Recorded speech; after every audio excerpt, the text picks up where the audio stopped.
Hello everyone, कैसे हैं आप सभी। आशा करती हूँ आप सब बहुत अच्छे होंगे, स्वस्थ होंगे, मस्त होंगे। मैं नीता सिंह यूट्यूब चैनल नीता की ज़िंदगी में आप सभी को स्वागत करती हूँ।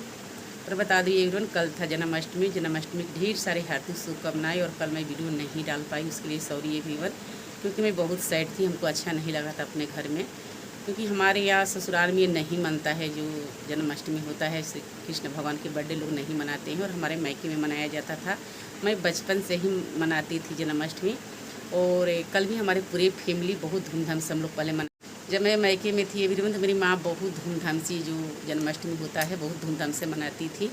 और इसमें बहुत तरह तरह के पकवान बनाती थी। जब 10 बजता था रात, तो रात में ही मेरी माँ पकवान बनाती थी। बोलती थी कि रात में ही श्री कृष्ण भगवान की जन्म हुआ था।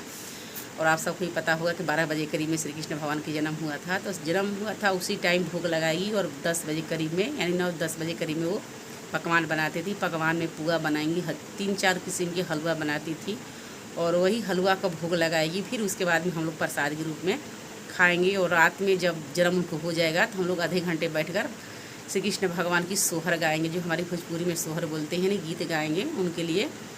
एवरीवन बहुत अच्छा लगता था, पर हमारे ससुराल में नहीं मना। तो कल मैं बहुत सैड थी अंदर से। मेरी भाभी कॉल की थी और पूछी कि आपके यहाँ मना है कि नहीं। तो मैंने बताया कि नहीं, हमारे ससुराल में नहीं मानता है। तो बोली कि हाँ, आप तो बताई थी कि नहीं मानता है, लेकिन आपको बचपन से ये जो व्रत है बहुत फेवरेट व्रत था। तब मैंने बताया कि क्या करूँ भाभी, अब नहीं मानता है तो किसी तरह जहाँ के रीति रिवाज वहीं पर। यही तो लड़की को होता है कि जन्म कहीं होता है और रहना कहीं पड़ता है कहीं, और वहीं से हमारी जहाँ हमारी जो शादी नसीब जुड़ता है वहीं से हमारी रंथी निकलती है। वही तो लड़की को भाग्य में लिखा रहता है। और हमारे जो समाज की परंपरा और रीति रिवाज होता है, उसी में हम अपना जीना रहना शुरू कर देते हैं। तो लड़की को बनाया गया है, मायके में कुछ होता है तो ससुराल में कुछ होता है।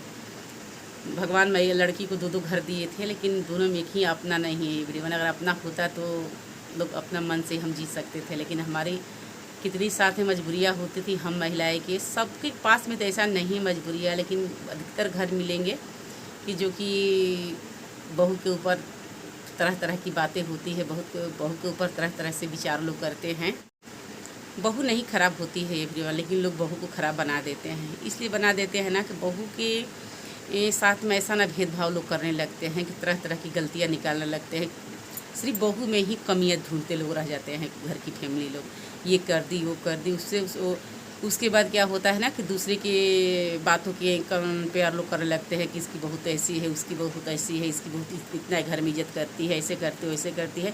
तो कभी भी एक दूसरे को घर में अपने कंपेयर नहीं करना चाहिए, और एक दूसरे में नहीं मिलाकर वो लोग होते हैं ना कि इनके तुलना कर लगते हैं, उनके तुलना कर लगते हैं। तो इसीलिए जो बहू का भी विचार होता है धीरे धीरे बदल जाता है एवरीवन, लेकिन ऐसा नहीं करना चाहिए। लेकिन बहुत सारे घर में ये देखने को आपको मिला होगा, सुना करने को मिला होगा कि सारी गलतियाँ होता है वो बहू में ही होता है। फैमिली में कुछ नहीं गलतियाँ होता है, अपनी गलतियाँ नहीं दिखती है, बस बहू में ही गलतियाँ दिखती है एवरीवन। तो हमारा व्रत क्या कीजिए, जो संस्कार होता है सब कुछ ही बदल जाता है एवरीवन।